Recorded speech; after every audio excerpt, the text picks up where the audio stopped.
Good. Thank you for your patience.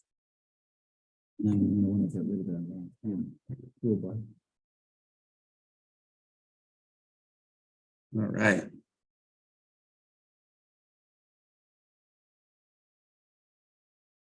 Now I can't change slides. Oh, you can. Oh. Down. Or, sometimes it's the notes. But I can't go. Oh, wait, there we go. It unfroze. So since it's recording, we'll just say welcome and thanks for joining Orchard Soil Health Workshop. And I was just going to start because everybody had shared their wonderful stories of their orchards. That we have an orchard out on South Bay, really close to the other Stephen. We're on Shinky Road. Got great. My name is Stephen Bramwell. I work with WSU Extension Program. And yeah, really happy to be here. So I'm out on South Bay and we have an orchard out there.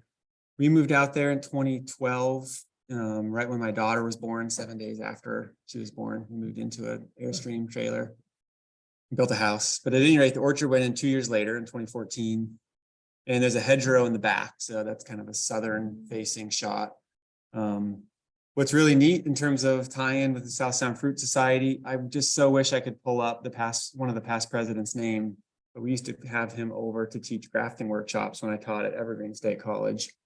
I taught there in 2009 to 2013, and we'd always do a spring grafting workshop. Yes, Jerry Kehoe. So that tree is a king, and that's the very first graft I ever did, and Jerry taught me how to graft. So. And that was actually from 2009, a king variety.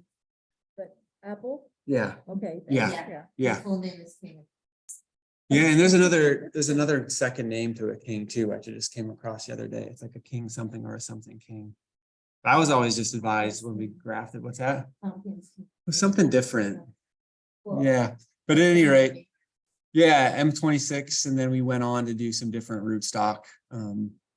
It's about a 14 apple orchard, and a couple have died. We've struggled with anthracnose a little bit, but at any rate, it's nice, and it's fun to have something to work on. We have 10 acres, and so I use that for gardening and the orchard, and it helps keep me sort of honest too. I think everybody here knows, like, once you're doing it, there's no way to fake it. These are challenging soils to me. I feel like I had easier soils every place I ever rented. These are Scopopa silt loam, which actually is like Scopopa silt loam with a lot of clay. It's got about a 12 to 14 inch water table. So in terms of soils, like, one of the first things that, I think is really important is site selection, and having an understanding of the soil texture and the water table, how high it is, and of course, like, seasonal ponding. That's important for the apple tree, of course, and it's also important for, like, air drainage and frost pockets if your plums are, killed. So we struggled with certain trees that have just, like, died out, and we just kind of keep trying to see what works. So we only have one or two pairs. We have a Seckle, which is one I like, in an Orchis. And then among apple varieties, King, Williams Pride,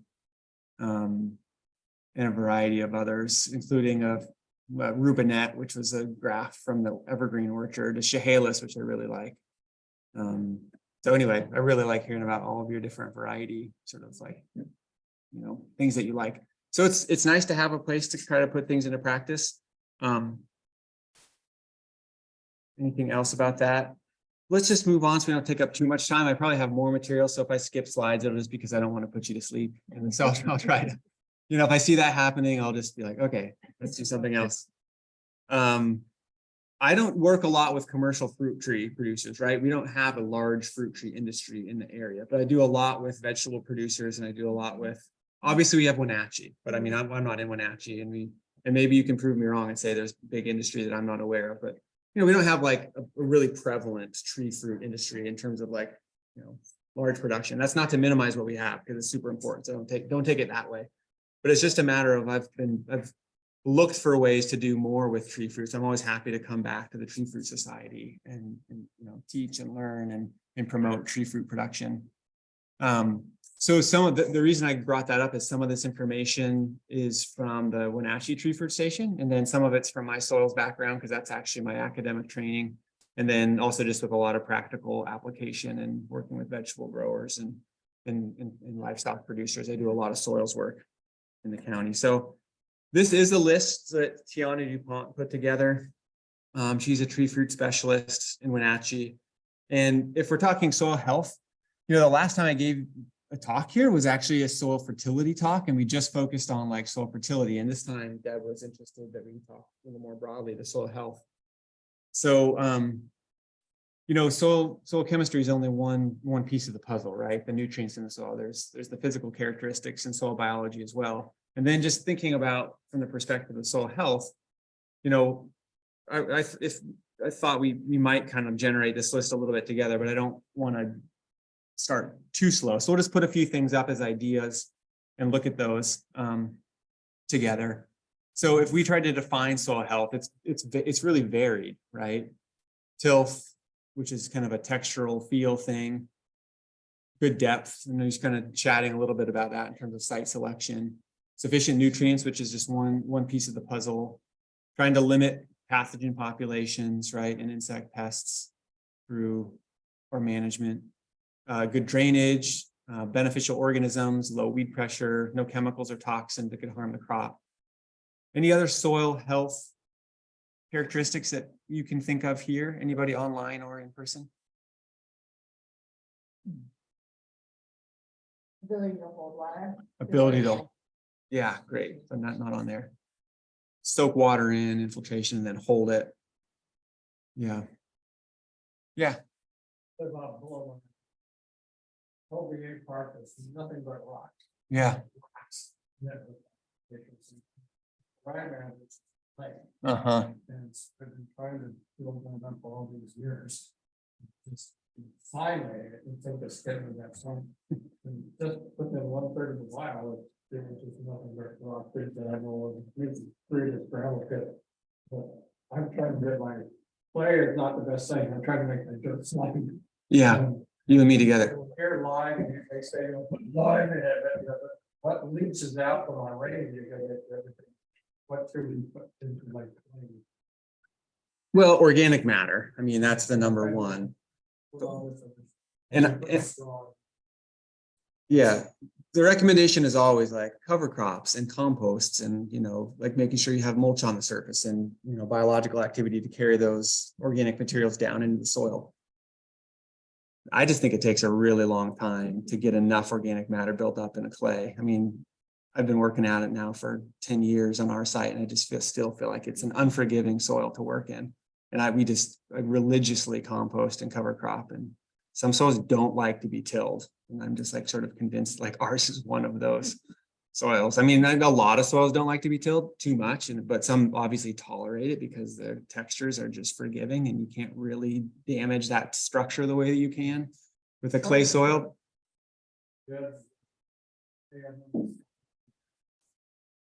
Yeah. Trying to get that in. Mm-hmm. Yeah, just build it up sort of upwards, which I think I've definitely thought of.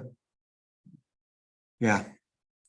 I mean, on a pound basis, and we'll talk texture. So maybe I'll hold that and we'll come back to this. So I don't get too derailed, but there's a good point in there around like managing clay soils and what the texture is of soils. So then, I just put up some examples too. If you think about soil health, sometimes, one of the NRCS definitions of soil health is the ability of soil to function. And that doesn't have to be like just for humans. That can be for ecosystems. That can be for global climate stability, in terms of the function of a soil to absorb carbon and store carbon. Here's a few, in terms of functions that are really useful. We talked about water availability there at the bottom. Root health at the top, aeration, access to nutrients, water holding capacity, drainage, water infiltration, antibiotics from, microbial interactions, good predation and competition within the soil community, suppression of trichoderma and whatever, and the complex of organisms that causes, apple replant and other like replant disease. Nutrient availability, of course, in terms of, storage, release, cycling. And I just put up a note, a quarter of the available nitrogen is cycled through different microbial communities preying on one another. So protozoa are a major grazer, and they're grazing on bacteria and fungi, release, up to a quarter, and, maybe more of a plant's overall, nitrogen needs. So supporting those communities are really good functions of soil. So, so I just wanted to put those up. Oh, and disease resistance, organisms responsible for suppressing root disease. This is a pretty elaborate study that Tiana and her colleagues at the Wenatchee Tree Fruit Station have been doing for a number of years, focused on soil health indicators to sort of be holistic about supporting orchard health and thinking about the chemical, biological, and physical characteristics that support, tree production, tree health. What's that? These indicators? Well, good. Yeah, good question, Francesca. So these, what these are, and we'll focus on these. So this is in the chemical realm. Some various measures that can be used to think about whether the soil is healthy or not in terms of its ability to function in a variety of different ways. Could be these characteristics, the cation exchange capacity, which we'll talk about. This is kind of an overview, and we're going to go into detail on these in the next few slides. Obviously the nutrient availability and the nutrient balance in the soil, macros and micros. And then, obviously the potential of any toxins or pollutants would, could be issues, especially more in urban settings than in some of the rural settings that, maybe a lot of us are fortunate to be in. Different types of excretions from the microbial community, like glomalin, which is, holding together the aggregates in soil and creating that crumb structure that we so like when we think of, fluffy soil. What is glomalin? It's an secretion of mycorrhizal secretion that binds together root particles. Yeah.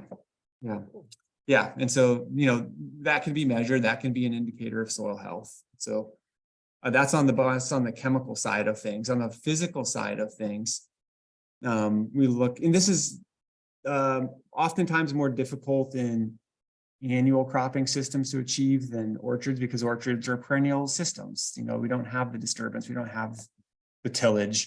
And so with proper orchard floor management, it's easier to have healthier soils in terms of their bulk density, which is, the weight of a volume of soil. People use little metal rings and that are of a known volume, and they pound those in and they can measure bulk density. And so the team out at Wenatchee has done a lot of that, looking at bulk density of soils. Penetrometers, which you kind of push into the soil, which is like a long rod, and it will register the pounds per inch that you're pushing through, and it'll have an indication of whether you reach compacted layers. Around the root versus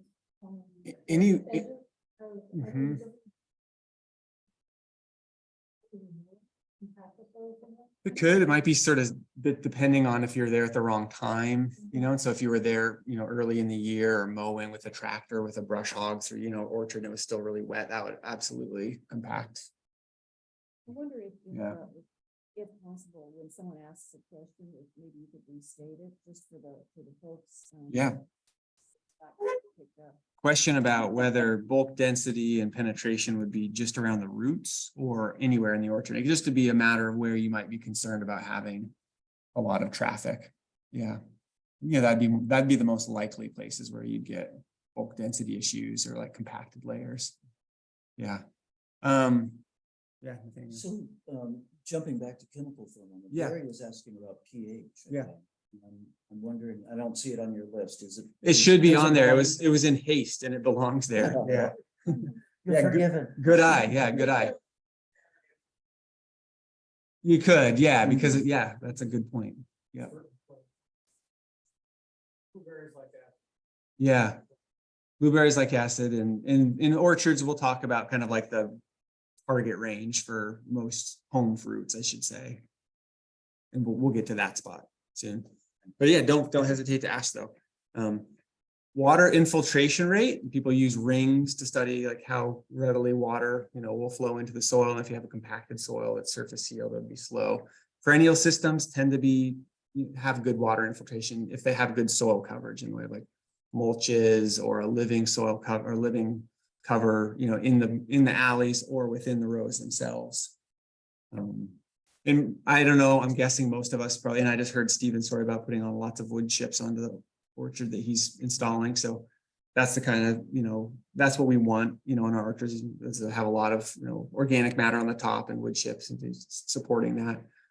Water holding capacity was mentioned. So the degree to which soils can hold water is pretty closely related with organic matter content, of course. So you can get some sense of whether you're improving conditions as an indicator or decreasing conditions, depleting conditions in your orchard based on the organic matter, and would give you an indication of soil water storage capacity.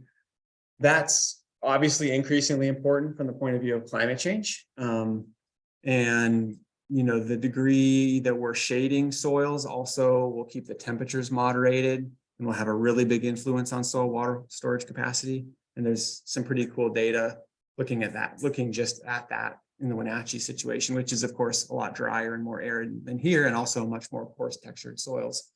So we have a little bit of an advantage in some of our soils where we have a bit of a perched water table and trees can go down and get some of that water in the summer. Wouldn't be that way in central Washington.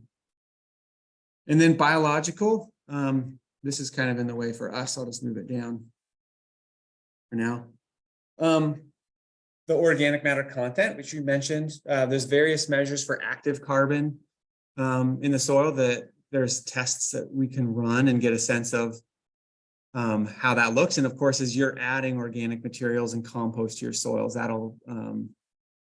it'll make sure that active pool, is what we call it, is kind of constantly being replenished, because that's like the easy to eat foods for the microbial critters that we're wanting to support within the soil. Disease suppressiveness is another that can be measured to a degree. Oftentimes it's measured in like bioassays with like seedlings to see how suppressive the disease pressures different soils are.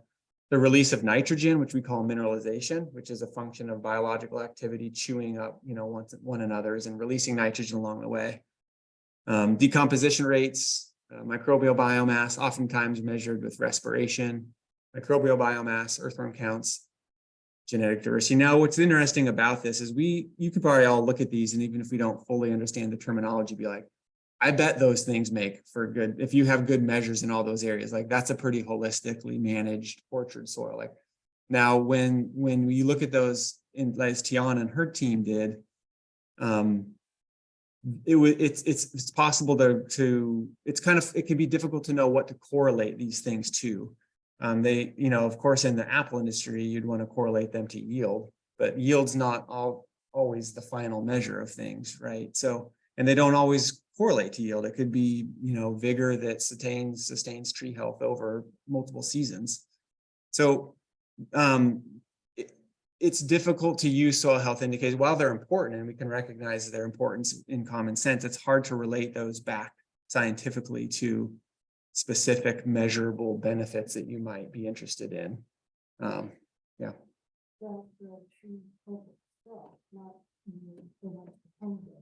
That's what I mean. Yeah, it could be, it might be important and measurable or observable in ways that are hard to measure. Like there's not as much disease pressure in the orchard, or the orchard is just more vigorous, but it wouldn't be something you could pick up with like a quantitative measure. You don't even know what you might be missing, because it's like, oh, well, there was disease pressure, but it didn't impact the tree. So because it's just healthier.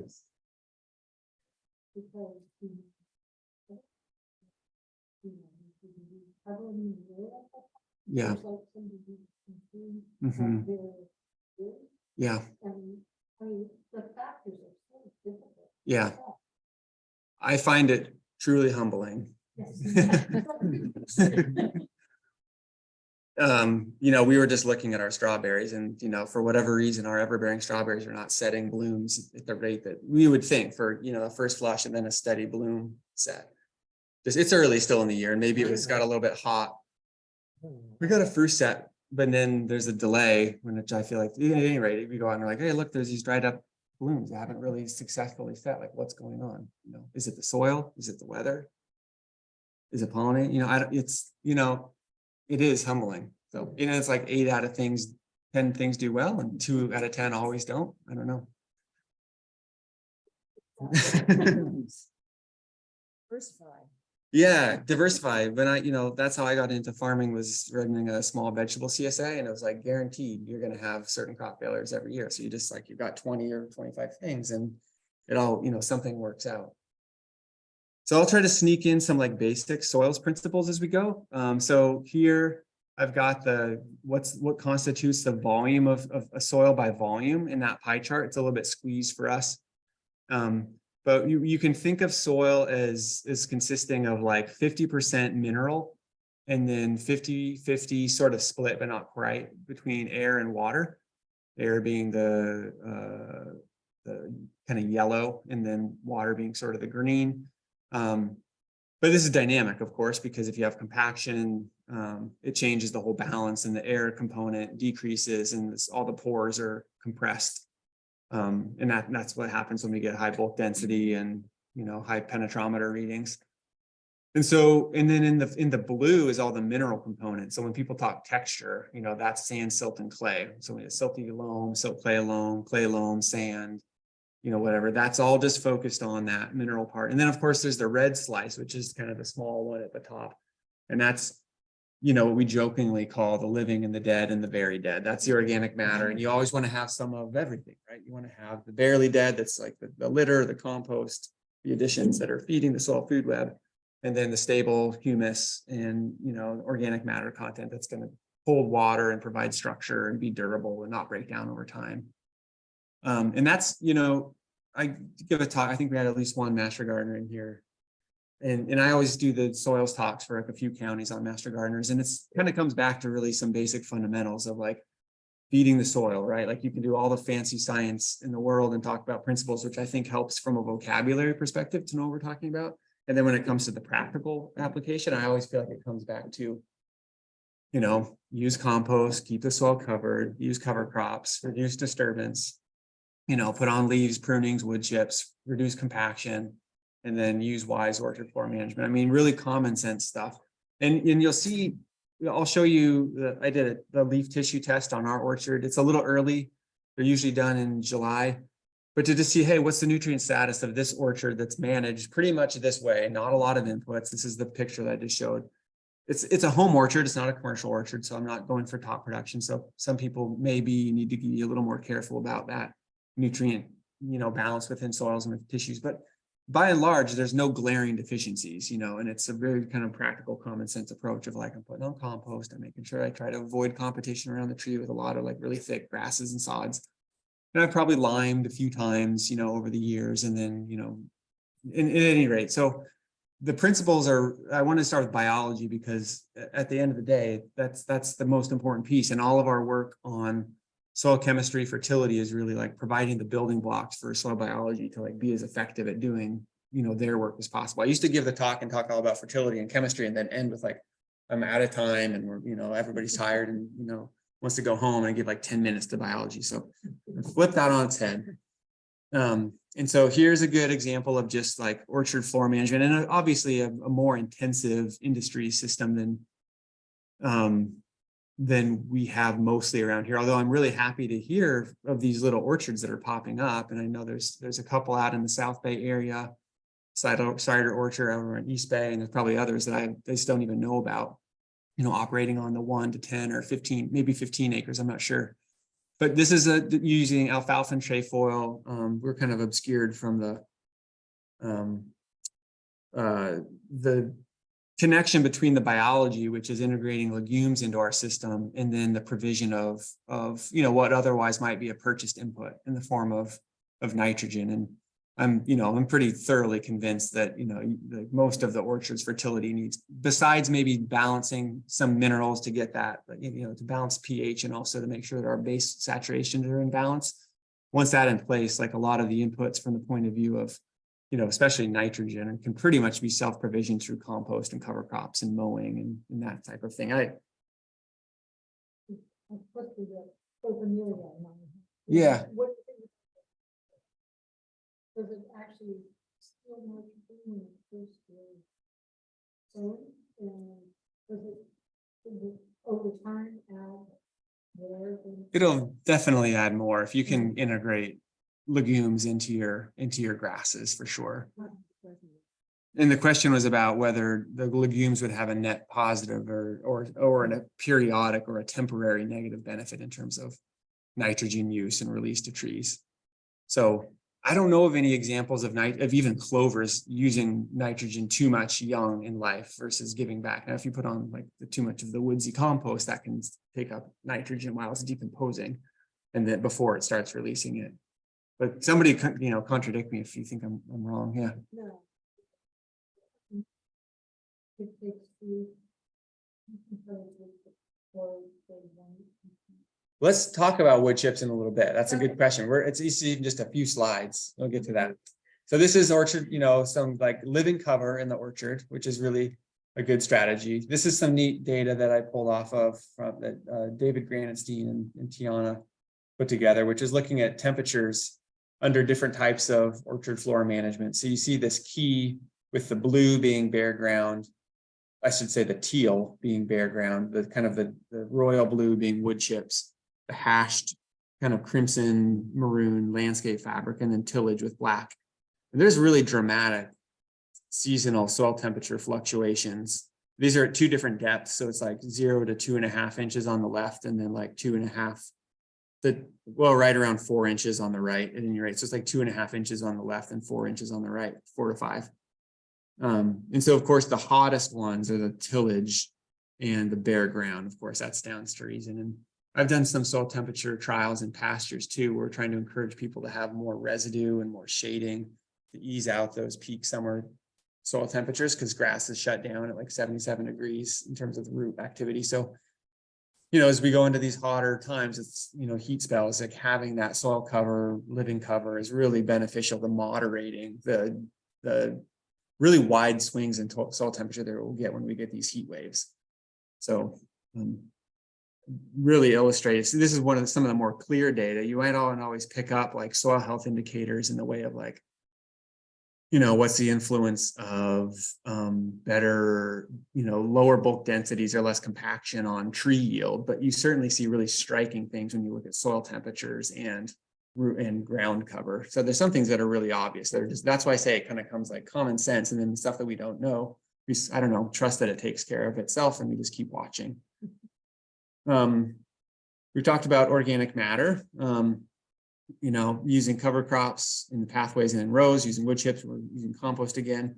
And I just like this because, again, just like legumes, we get a lot of nitrogen from organic matter as well. So just building organic matter with compost and mulches, that's where your inputs should come from, right? Like you don't need to be going out and buying a lot of stuff. You can, in this scenario, 5% organic matter in the soil. Each percent of organic matter each year will probably mineralize, or in other words, release about 20 to 24 pounds of nitrogen. So when you put that together, it's about 120 pounds of nitrogen, on an acre basis, which is sufficient for orchard nitrogen health without any external inputs. And then on top of that, you might have compost. Wood chip, on top of the ground. Keep it on the top. Yeah. Yeah, it doesn't really matter if it's on top. If you and anybody else, if you have ideas for how you manage it, just shout it out. But just not mixing it in, because that'll tie up all the nitrogen that could otherwise be released to the tree. Yeah. Weed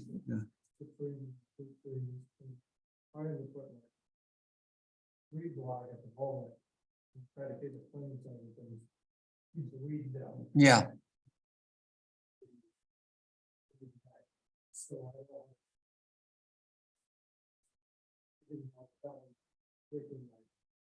when the rain goes through this stuff. Yeah. It's not the best for soil biology because you don't get that contact between the chips breaking down and compost breaking down, and then earthworms getting to go back and forth.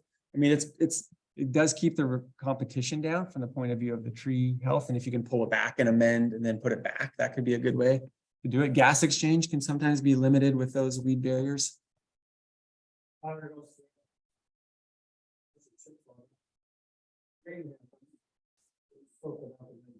Yeah.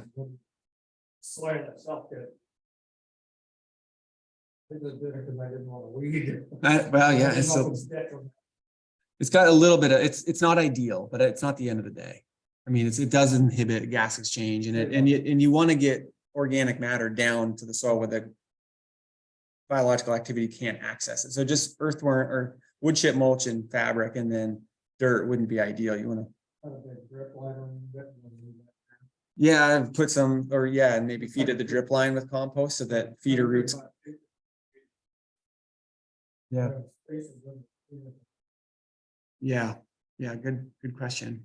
And the way I look at it with the wood chip thing, as far as whether wood chips are stripping nitrogen is that, like, if you have the blanket of wood chips on top of your soil, then the soil microbes are like getting the wood chips as they need, as they're ready to integrate into their diet. Right. And then, they poop. And so you're kind of you're getting nitrogen from keeping the soil microbes healthy and happy.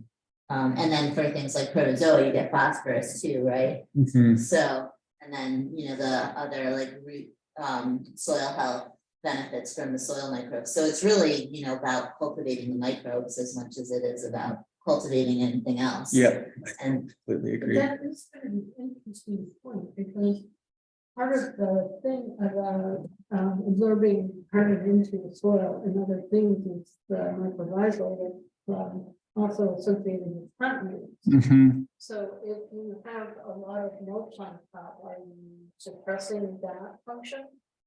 No, you'd be encouraging it. Now, yeah. Mhm. because that's a sort of food that the microbes want to encourage, the ones that. Or something like that? Yeah, the mic, yeah, well. Even so, yes.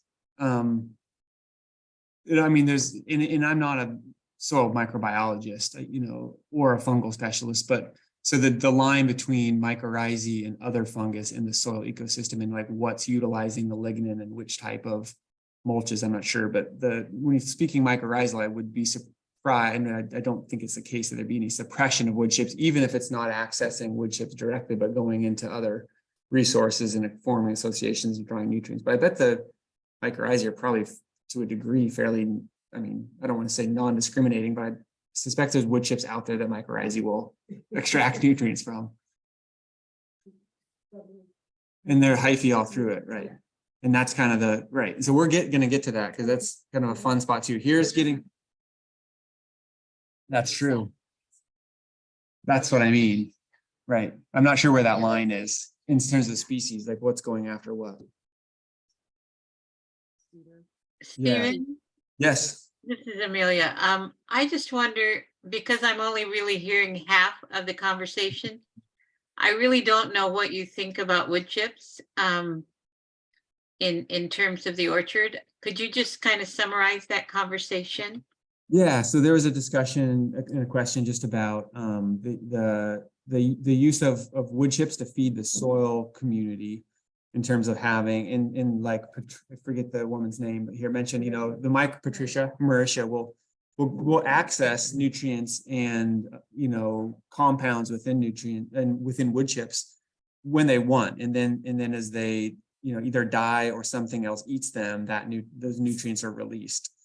And then there was just kind of a note that there, you know, there's a question of whether wood chip applications might suppress or would they support mycorrhizal associations. And while I don't know the line between decomposing fungi that break down wood chips and mycorrhizae, which live in association with roots, I would be surprised, and I doubt it's the case that mycorrhizae would be suppressed by any kind of wood chip application. I mean, they're fungal. You know, fungi are typically more prevalent in, you know, forest woodsy soils. So that's where we got on that discussion. And we'll talk more about wood chips too. Thank you. Yeah, you're welcome. Sorry about that.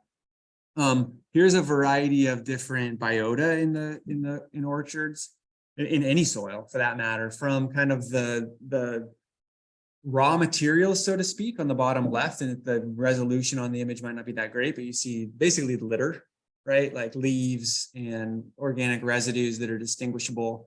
And then from there, we sort of move up the soil food web or across a food chain into decomposers, fungi and bacteria, or, you know, fungal feeding microarthropods that are going to eat fungi that are actively decomposing some of this litter. And then up into sort of grazers protozoa, which is that sort of flagella in the upper part that are mobile in soils. Larger sort of shredders, we get some columbella, which is that kind of blue arthropod, and then maybe some feeding with some like nematodes in there after feeding on other protozoa and smaller organisms. So what I wanted to put this up for is because there's a difference in the nitrogen needs as you move up the web, so to speak, or the chain. It's more of a web, let's be thinking of a chain. And so there's nitrogen released every time something is eaten, because protozoa need quite a bit less, 5 to 10 times less nitrogen than bacteria and fungi do. So of course, when they eat it, it's like they got this nitrogen rich diet. So when then they excrete or defecate, there's a lot, they're constantly, pumping nitrogen into the soil ecosystem, basically, that then becomes available to plant roots.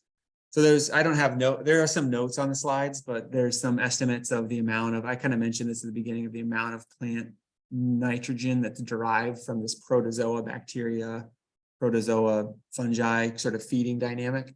And it's a lot. It's like a quarter of the plant's nitrogen needs can be derived from this. And so, the importance of supporting that community is because they're really the ones feeding the plants and secreting nitrogen plant available nitrogen. What's that? They're feeding on bacteria and fungi, so that's what supports them. They need as much nitrogen to build up their body parts. So it's that when it's like eating too many steaks or something.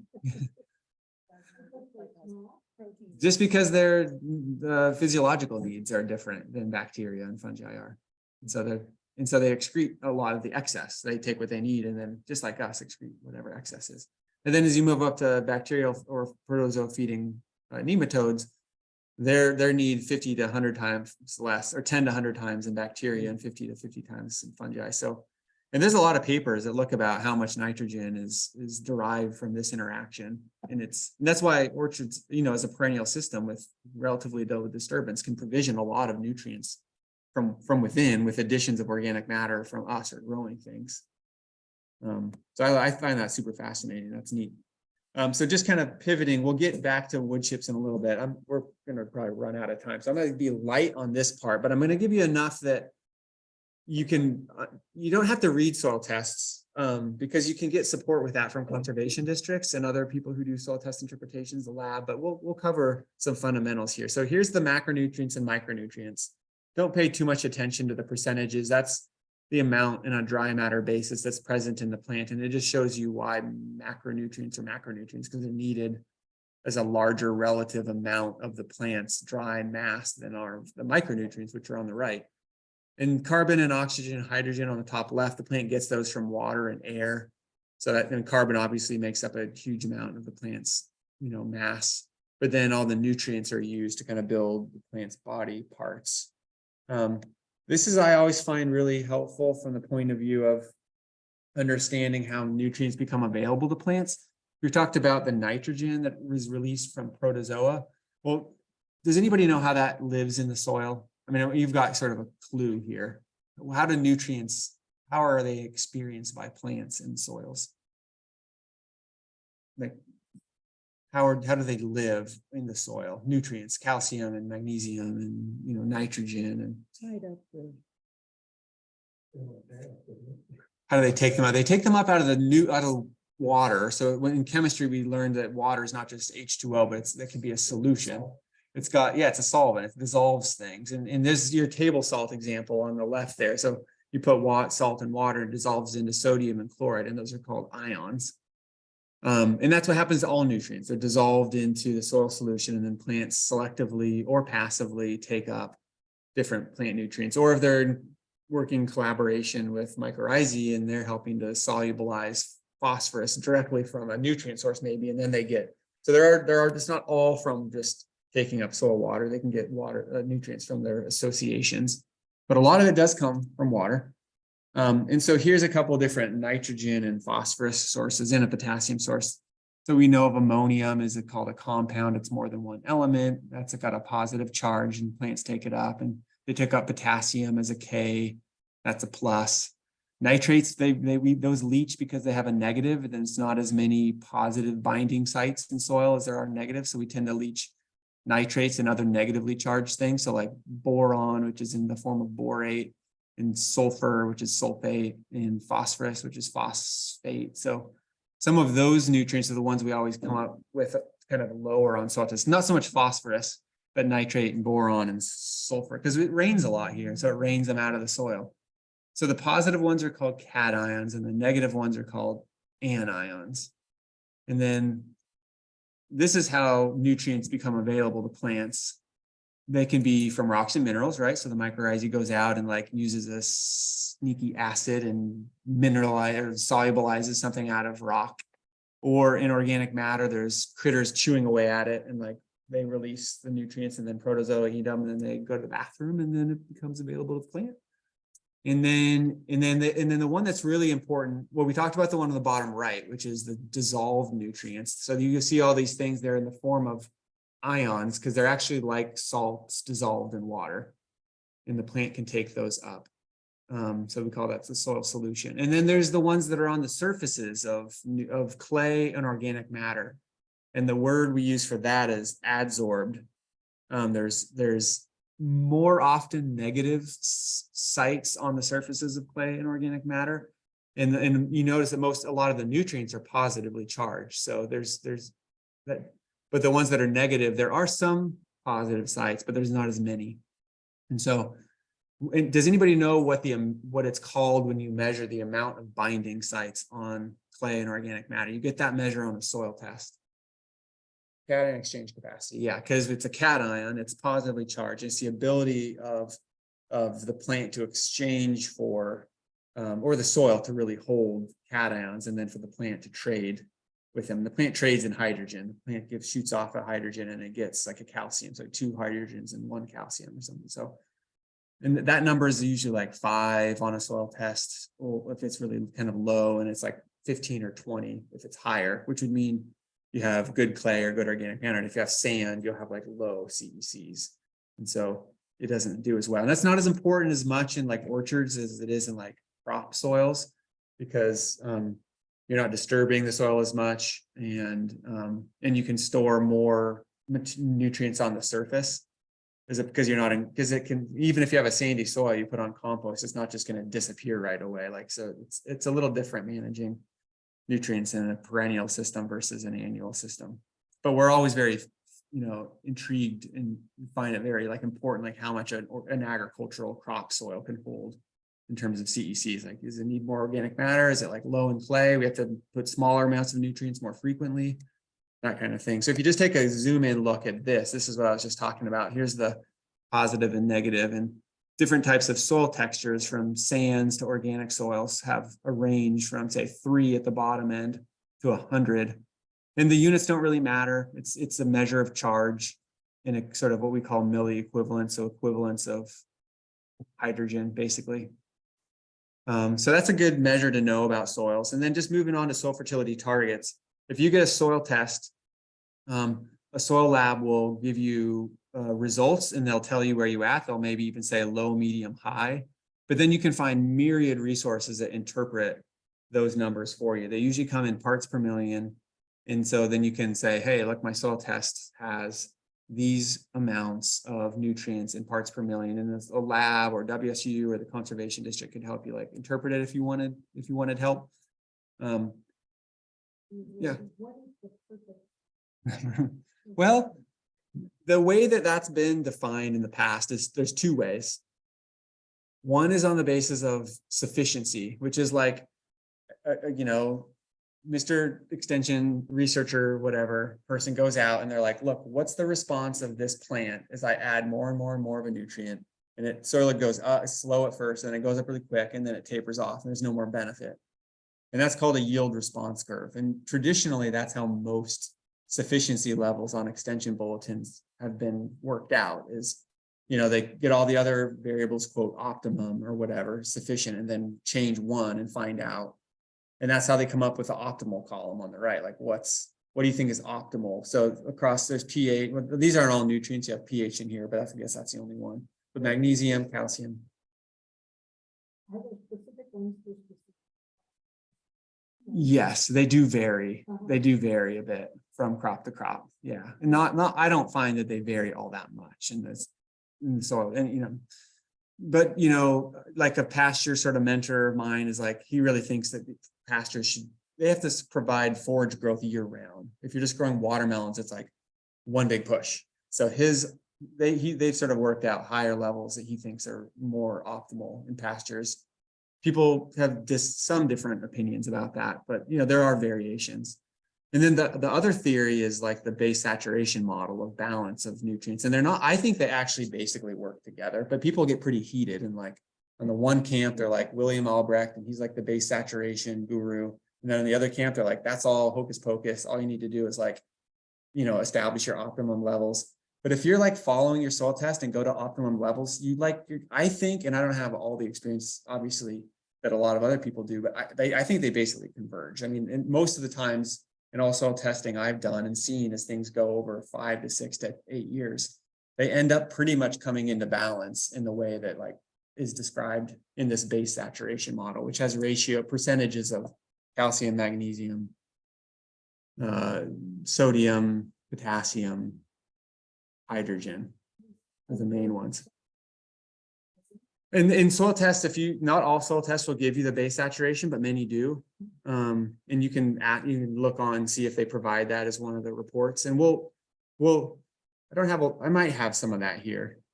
But you can look up base saturation, and you probably know, I mean, I bet people do here know, it's like 70 to 80% calcium, 10 to 15% magnesium, 3 to 5% potassium, and 1% or something sodium. And usually what you see on a soil test, and I don't know if I put one in here, you'll see like, I should have one in here. You'll see like hydrogen is like, I don't know, I'm kind of guessing, but it'd be a higher percentage than you would want. And so it could be, and so that's where you would see that it's a pH issue, because it's got a low pH and it's got a high percent cation hydrogen percentage. When you look at the balance of percentages, there's only so many. See up here, there's only so many sites on that clay and organic matter. What we're talking about is what's the percentage on that clay and organic matter surface that's composed of calcium, magnesium, potassium, sodium, and hydrogen. And if you have an acidic soil, the percentage of hydrogen will be pretty high. It could be 12, 15, 20%. And you really want that down, and you want to raise the percentages of calcium and magnesium and potassium, so that because they'll have competing effects eventually, and the plant then can't access as much of the base cations that are ideal for health, and it's getting inhibited because there's too much active hydrogen in the soil system, because it's just flooding it. I mean, it's just like putting a ton of something that's not really a plant nutrient all around the plant roots. Which would be like at lower levels of pH. Yes. Potential hydrogen. Right? Yeah, pH, exactly. hydrogen, Yes. that there's calcium's not available. Yeah. And that's why you gotta get to that sweet spot of 5.5 to 7 for the best amount of available nutrients. Right. Because of the relationship with the hydrogen. And most nutrients are available in that sweet spot of 5.5 to 7. A lot of the micro, some get a little but some nutrients that like blueberries like more, I'm going to forget them, are more available in more acidic conditions. And I think it's like zinc, because blueberries have a hard time getting zinc at more neutral ranges. So and same thing with rhododendrons. They just can access some of those micronutrients more easily at a lower pH. Yeah. That's about 20 feet from my cedar tree. And I hear that cedar trees kind of kill everything around. We were just talking about that. The comment is that the cedar tree an allelopathic or plant inhibiting effect.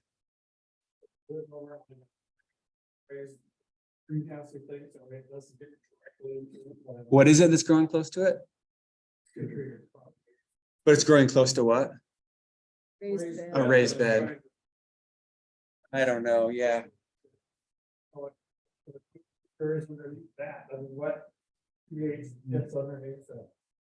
That's just like a space management challenge. I don't know. I mean, if things are inhibited because it's there, then you'll just have to observe and then try to move them just on the basis of comparison to other beds. This is a raised bed that's close to a cedar tree. Yeah, keep an eye on it, I think. Yeah. So here's sufficiency levels. I sent off a soil test on May 5th, and it got delayed in the mail. I wanted to get that back so I could show you. I didn't get one. But I did get a plant tissue test. I find it interesting looking at these two. So we just talked about CEC, and yet not all soils have the same CEC. And so that's why you have these kind of wide ranges for some of these nutrients. Like if you look at calcium, you have 820 to 4,000 for optimal. It's like, geez, that's like 3 orders. That's like a multiple of 3 practically. So what's right? And a kind of a key to that is the optimal level and is related to the organic matter and the clay content of soils, because you can't expect to have a soil to need as much calcium if it doesn't have enough binding sites to hold it. So a soil that's sandier is going to naturally have a little bit level of a lower optimum for something for all the nutrients, because it's just got fewer sites. So this is work, and I wish I could remember the author, but it's a guy who did he cited a lot, kind of a formative book on orchard soil fertility, and broke it out into these management groups, 1, 2, 3, 4, 5. And all those correspond to CEC, right? We just looked at those CEC numbers. So if you could guess based on looking at that CEC row, which is the higher clay versus the higher sand soil, 1 or 5, looking at that CEC row.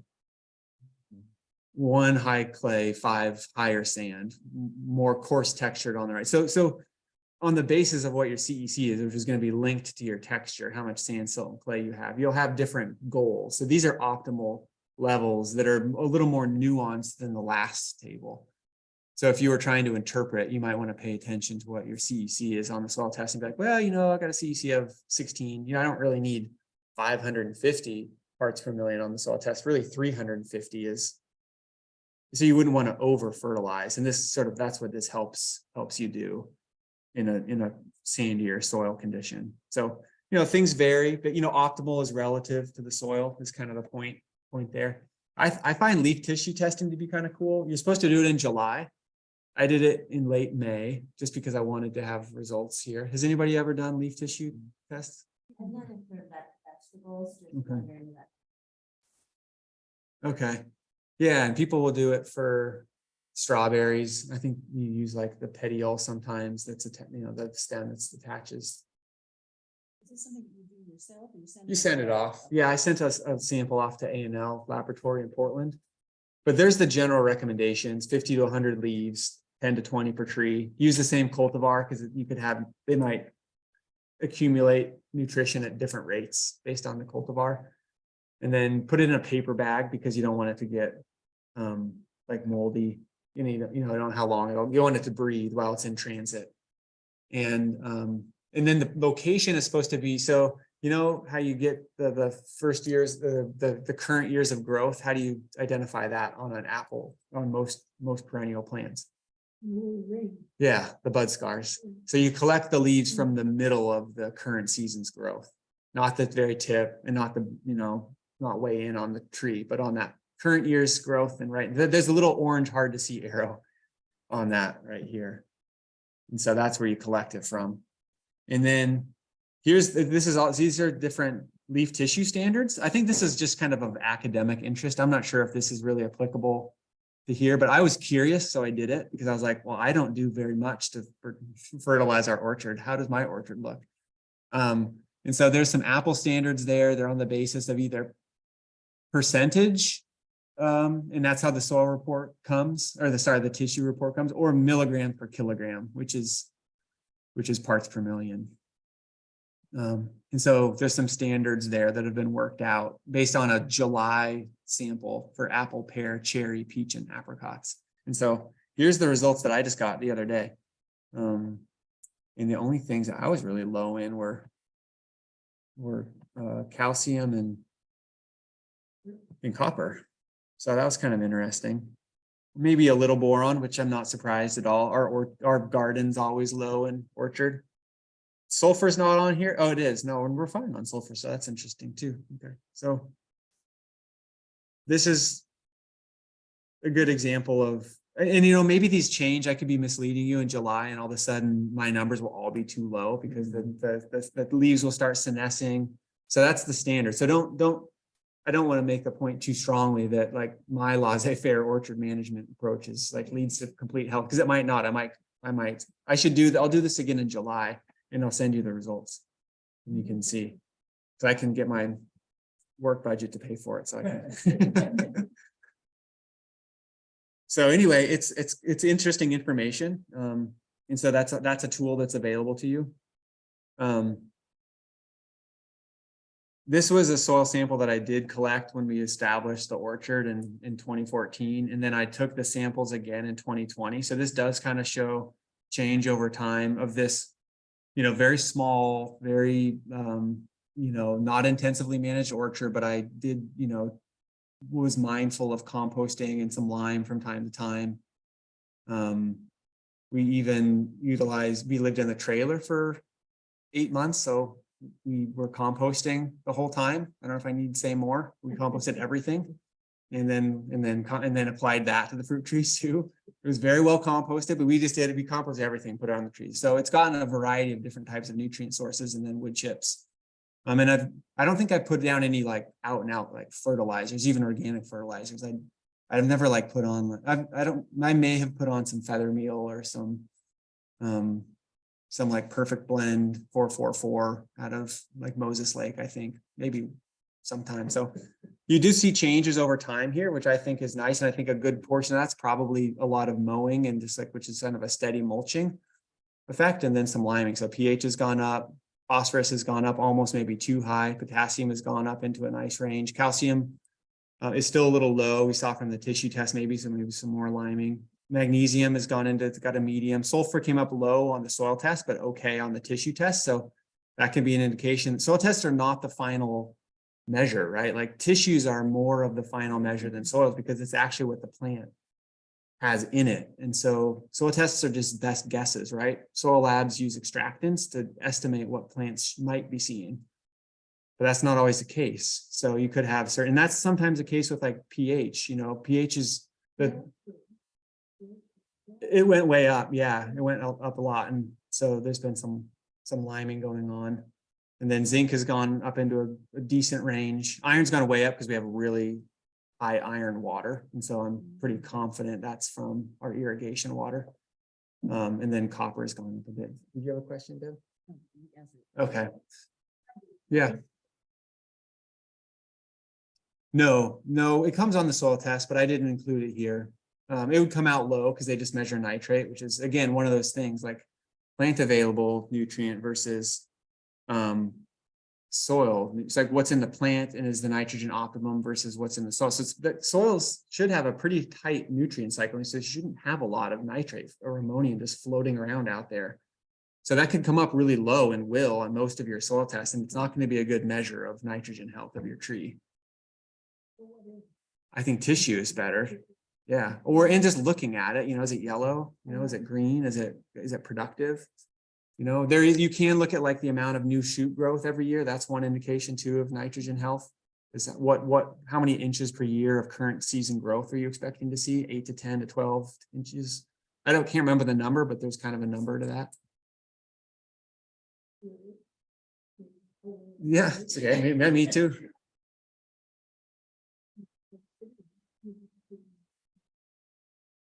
Yeah. So you're also using. So you should always have nitrogen at some point, because you can't just keep harvesting fruit and not have something. Yeah. Yes. And yeah. If you break up the leaves, then you're also removing some of that. Yep. Yeah. Yeah, you have to be giving back. So there is removal. The question is what's the nitrogen balance on, an orchard? And I think that gets back to organic matter. If you're building the organic matter content, you can pretty much supply all the nitrogen needs through mineralization. Certainly if you're growing a legume, it's hard I don't have any legumes in the grass around our trees. I've never tried like seeding legumes. Maybe I should. But between composting and grass clippings, just leaving them lie, that's been all I've done. Now, there are numbers, and I think they're a little later on like, nitrogen needs per sort of ton of fruit, but you can dive into that. And my previous presentation I did in 2017, I think, has a little more of that kind of stuff in it. And so I'll send that one also.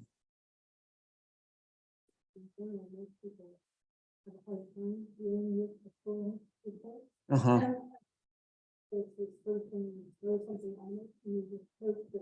Yeah, but you're so you can get a recommendation that gives you, certain products in the pounds per acre, or and you can work that out if you're not applying it totally across the whole orchard area, because it's, you're mainly focused on like the drip line and the rooting zone for accessing nutrients.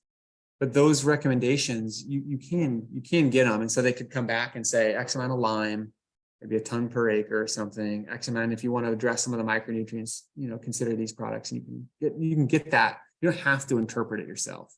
But you shouldn't. Yeah, specific to what you're going. Yeah. Talk to the lab and talk to like the conservation district. They will totally give you, and you can call me too. And I mean, I used to do more of that kind of stuff in these presentations, but it's just people get lost. And it's like, it's really beyond where we should be trying to get to, because you can get that advice from somebody who's reading like 5 soil tests a week. Yeah, it is useful. Yeah. Adam Peterson does all the soil test analyses of the conservation district in Thurston County. You're in Mason. Well, you could still work through the Thurston or find out who does the test interpretation in Mason County. And then beyond that, come back. We don't do soil test interpretation on a regular basis, but you can always fall back on extension. We're happy to look at them. Yeah, you can get good help out there. So things have shifted. I think that's good. This is kind of fertility at planting.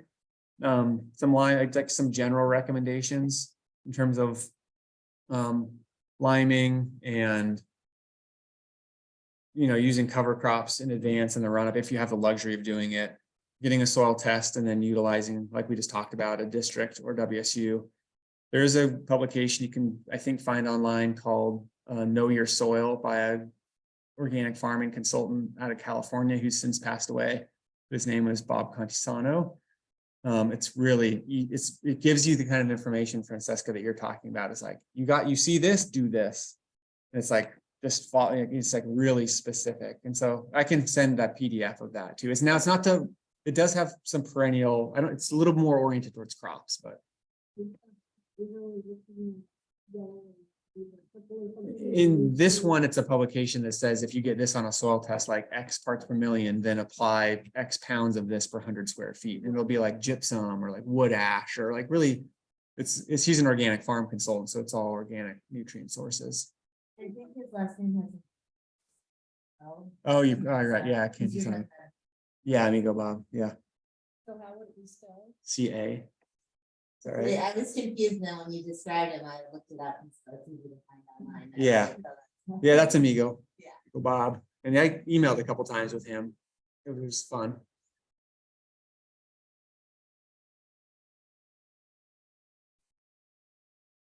Well, I think that's, if you get to that, like anything is good, is kind of my perspective. If people take the time to plan that far ahead to cover crop in advance of planting trees is really great. Yeah, in advance. Yeah. Is Exactly. crimson clover any good for that? Creeping clover? Crimson. Oh, absolutely. Yeah. Crimson, real productive, big nitrogen fixer, lots of biomass. Do you, after you plant your trees, do you leave it? Yeah, I mean, it'll, especially crimson clover, and most clovers are not going to be that persistent if they get the kind of weeding disturbance around the tree base that you might be doing. And even if they're not that competitive either. The sod forming grasses are what competes with nutrients for trees. Nutrients. Okay. Yeah. So you can leave as much as you can and still plant the tree. Okay. Yeah. Thank you. And then Michael Phillips has got really good, I'm sure probably The Holistic Orchard is a great book. And so he's got a couple recommendations of what to put in the planting hole. I don't really think we need to put rock phosphate in our area. It might be less available in New Hampshire where is that right? So they are more phosphate deficient. Yeah. But I think. Yeah. Okay. Yeah. Yeah, it's pretty rare. I mean, yeah. So, a soil test though report is kind of the thing. Don't put it in if it's sufficient, it's like medium or high. Until leave it out of here. Yeah, just, yeah. And azomite's like a mineral mix that's mined in Utah. It's kind of like, they call it A to Z. It's not an actual mineral. But it's like a varied, it's like glacial rock dust, like a varied source of soil minerals. So that's a little bit like the more of this, like, especially for the home scale, like, oh, I'm not going to do the soil test. It's like, well, kelp meal and azomite, organic sources of diverse minerals. And then the microbial community will select out, I think, what it needs. And, you can kind of get skewed sometimes by doing that.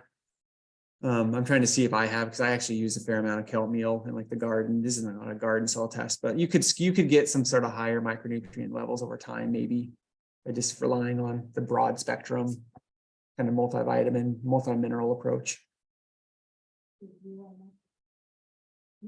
I love it. Yeah, well, I think, I tried, it's funny because you can go online and like look up mycorrhizae and orchards and soils, and there's just all sorts of stuff about enhancing root growth. And I pretty much believe that, but I was like, well, what can I bring sciencey?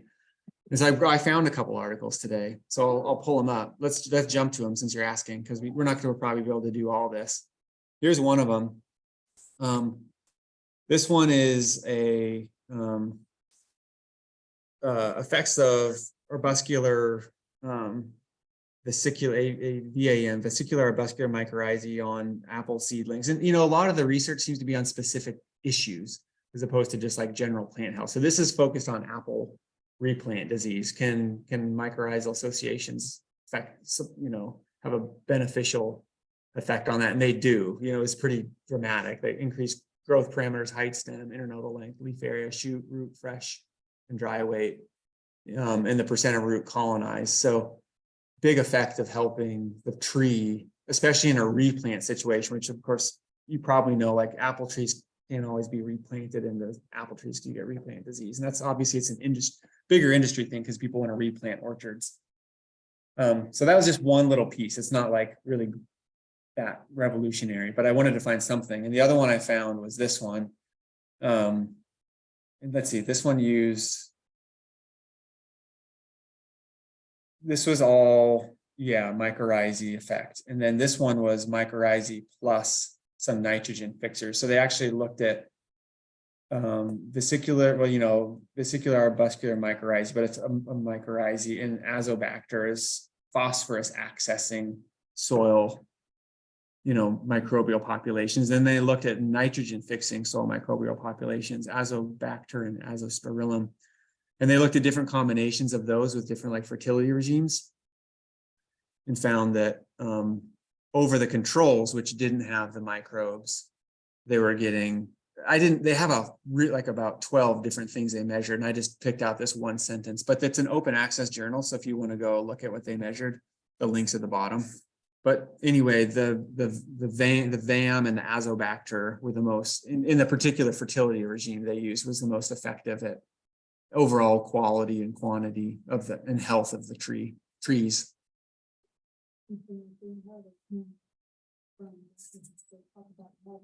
Yeah. And what she said is when you use the oil, Yeah. and you inoculate it, really, that helps a lot.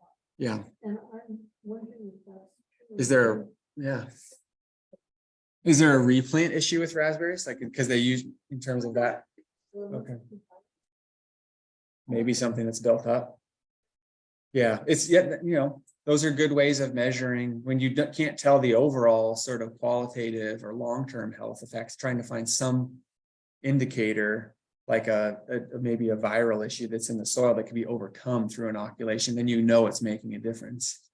And I think as a general practice, it certainly just doesn't hurt. And then in many cases, it appears to be helping with specific issues, and it's probably a pretty good chance it's got pretty broad spectrum benefits of enhancing root growth. And if anybody knows good studies, this is not my field, so you may know much more than I do. Industry, that's one of the few plants that you should sell.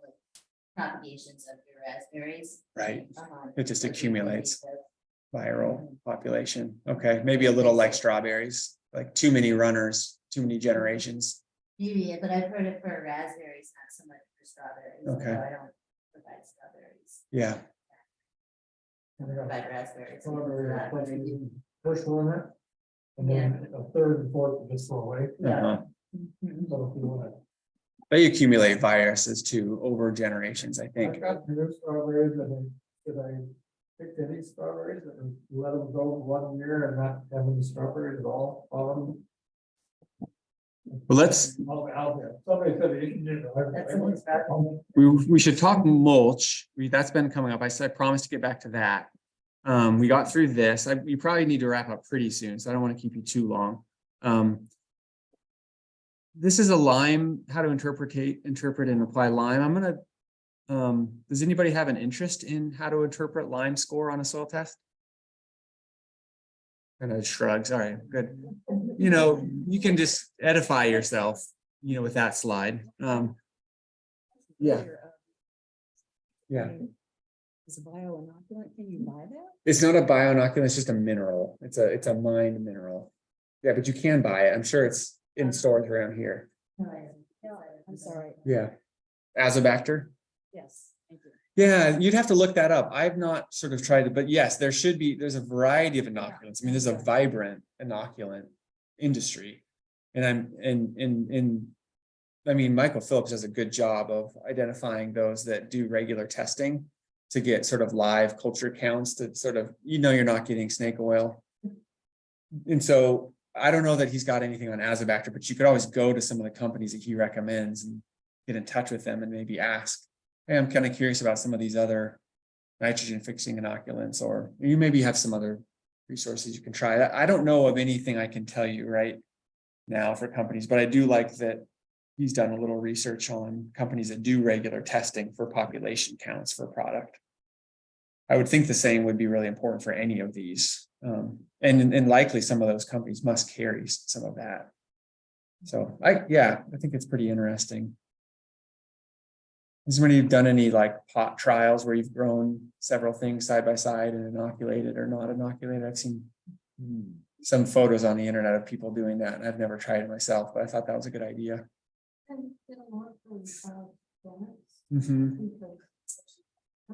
Yeah, I've bought some products from Paul. There's a question. Yeah, Paul Stamets carries fungal inoculants and bioinoculants. Yeah, yep.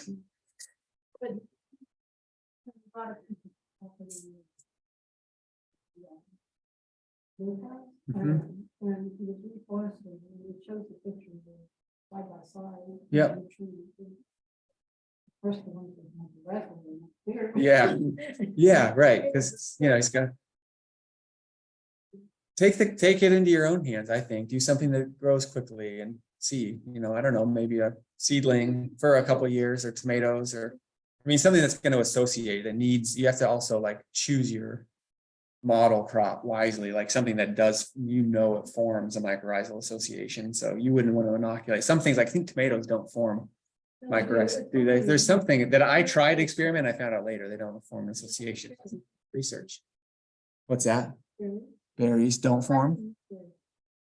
Blueberries. Ericaceae doesn't form. Maybe potentially. Just do research. Yeah.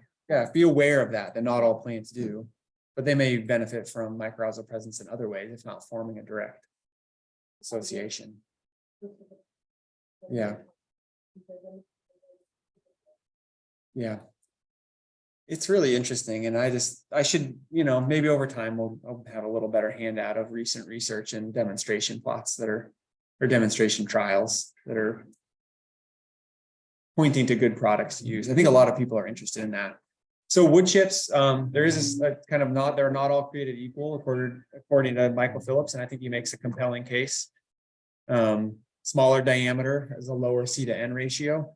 So he's always recommending the 1 to 2. And there's some anti-growth factors in softwoods, like, you know, fir, like we mostly get from arborists.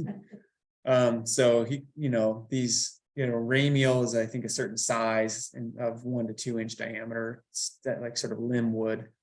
And then apparently the soluble lignins are best for promoting microbial and fungal growth within the soil.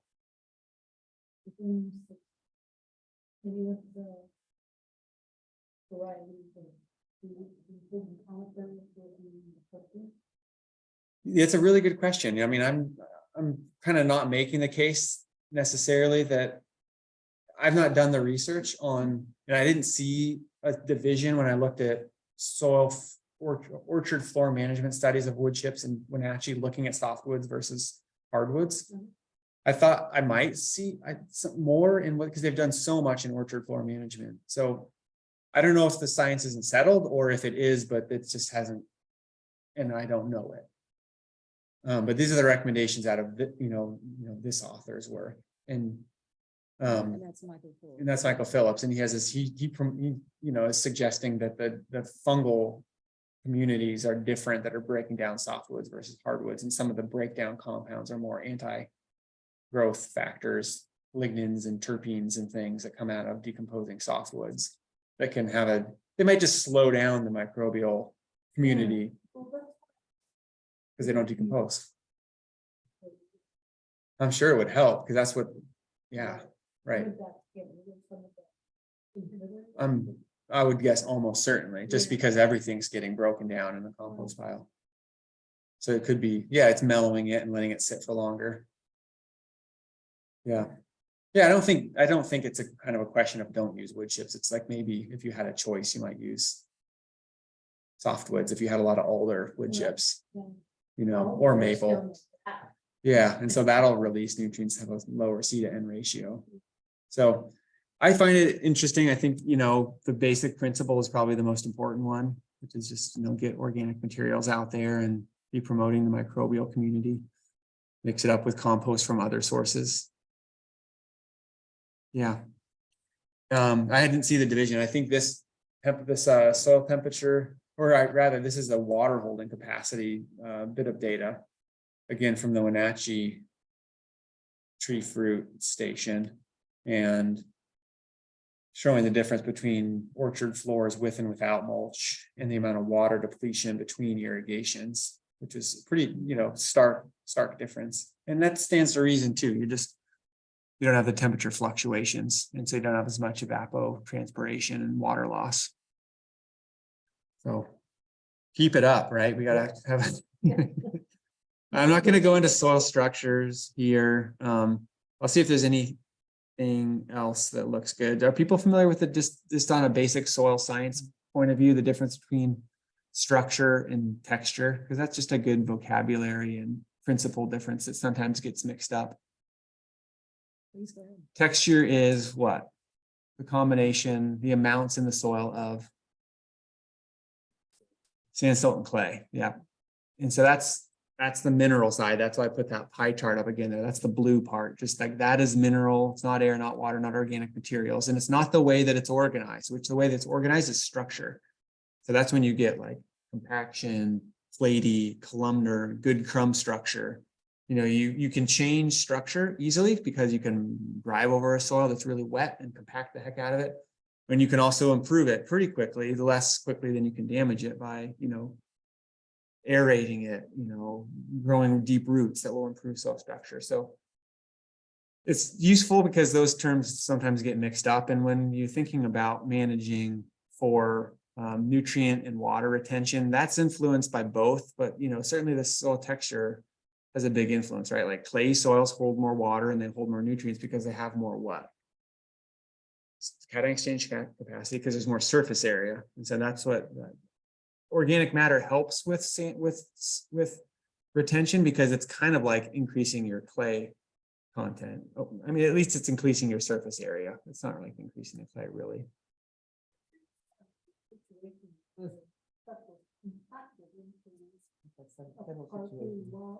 Yeah. Issues. I got issues. Something that was impacted on purpose. How about bringing in gophers? You have goals. Radishes, Daikon radishes. The question is planting think something that yeah, might yeah, help yeah, with yeah. soil compaction. Can't even get like a jackhammer. It might be that starting over with like, rent, contracting somebody to use a shanks, like a ripper. Like how big of an area are you talking about? Or is this like garden? Is it like It's field? the whole farm.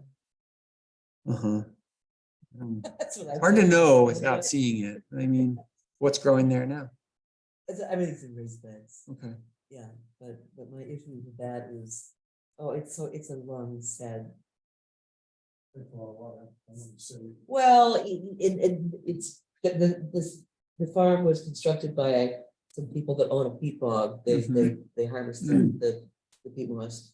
And so the soil that they give me to work with soil, so-called soil, is a mixture of sands and peat moss and dairy manure, and that's all I've got. And so trying to balance that out and keep the nutrition up, and then there's no drainage whatsoever other than underneath the raised bed. It's like a lake because it's like a parking lot underneath. It was driven over so much. It was purposely compacted. Uh-huh. Okay. That's crazy. It's a crazy situation. Yeah, I mean that in a bigger area like that could probably justify going in and, ripping through those compacted layers with a really heavy horsepower tractor when it's not too wet. So there's already greenhouses built on top of all Yeah. this. And then, yeah, It's some a of little the, bit- yeah, I don't know. I mean, it'd be intriguing to see if some of those like tap rooted, tillage radish could I got punch comfrey, I through. got comfrey. Life can prevail. It'll take time. Just keep growing things. Yeah.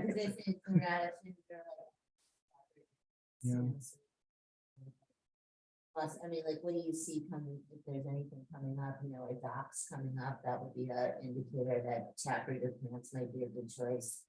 It's really. Yeah. But my biggest challenge right now, and I was gonna ask you I don't want to interrupt what you're trying to finish up here though. What time is it? 5 to 9. Yeah. Okay, we're probably pretty much done. Well, I was gonna say, is there, who can I call to discuss how to get a more well-rounded mixture of nutrients and soil texture in these beds, other than just this? I mean, I at this point, I just said no more peat moss, no more sand. Yeah. Because the sand never goes away, and they've been adding this mixture, which they swear by. Yeah, some of the just soil supply companies. I mean, Great Western, you can go and see what they have. I mean, I don't really want to recommend any one, but I mean, that is one that's in Thurston County that has different options in terms of using in raised beds. Yeah, well, the different mixes, like they have like their raised bed mix. And I think Grub uses Great Western's raised bed mix. I don't want to speak for them. What they raised bed mix? I'm gonna have to ask them. I mean, I don't. What would that be? It'd be a combination of Is it a soilless? topsoil and compost, probably. I haven't been able to find anybody that says they have any decent topsoil that's not full of weeds. Yeah. I mean, I personally like if someone's got like a cannabis operation, their used soil is a lot cleaner than some of the stuff you get from places like Great Western. Yeah. Yeah, it's really it can be a crapshoot with a lot of products. And then it's not just, might not even be the Great Western level, but the supplier level, one level below them too. I've not ever really been pleased with compost from just about any supply company. But I'd like to hear about like what your perspective is on the current state of chlorpyralids and immunopyralids. Oh, geez. Getting into soils and how, if that's increasing or and what to do about it. Yeah, the question is the prevalence of chlorpyralids and aminopyralid within soils and amendments. Because there's been in the, what are those that are oftentimes applied to hay, right? And then makes its way through because it's persistent into compost. The WSU composting facility had a really bad bout with that. It like killed all the people's gardens. Planted it out in Pullman. Worried about that. Uh-huh. Yeah. it makes it plants are rare. I don't have an answer to that, so I just won't even try to address it, because I haven't been tracking any of the recent data on whether it's increasing as a concern or decreasing. So, So you said to check with the cannabis grower, you said, or you said? I Yeah, think so. Marisha. And when you say soil, what is it? Well, they don't use it again after throwing it out once, and so they just have like a tremendous amount of soil. What do they start with when you say soil? Is it that? Oh, organic potting soil I understand. that's been used once on one crop. And if they're. So all it could be a organic, mixture of peat moss and dairy and stuff like that. It usually has quite a bit of perlite in it, and Okay. yeah, Okay. not so much, I don't think there's so much manure or anything in that composted manure. There's probably some peat moss, and I mean, it's similar to like what you buy in common farm soil. Yeah. There's a big one on Lynch Road. Platform. On Ridge Where? Road, Lynch. Lynch. Well, you know, the tribe has one. Yeah, do they? Oh, yeah. Yeah. Oh, yeah, this Foxen Which have one tribe? right out past me. For, Which Yeah. tribe? Bloxham. Foxen tribe, yeah. for anybody on the Zoom, we've moved into discussion time. I put up a soil, I put up a soil sampling piece just to. We don't need to talk about this, but it's just for you to know it's here. If you want to soil sample, there's some recommendations, so you can go and get the instructions. But continue the discussion. We don't, it's really happy to. Maybe I'm under the misguided assumption, it's my own, that real soil has clay in it that has all kinds of other nutrients that I'm not gonna get out of a potting soil. Yeah, most potting soils don't have nutrients. When you say like people that own the farm that I am the grower on, they sell soil mixture, they call it soil mixtures, but it's basically a mixture of sand, peat moss, which they dig from their bog. Yeah, Sand, peat moss and dairy, and that's all. yeah, That's not a well-rounded soil. right. No, and I think a lot of, I had a field I could just, plant in. And And then to- it would be, you keep amending it, but it wouldn't just, because, the peat moss and the dairy just disintegrate into nothing in 9 months, 10 months. yeah, Yeah, it just sounds really rich. Like you need something that just kind of. Well, the dairy, it's not rich. actually It's soil. not rich because the dairy is depleted in less than a year.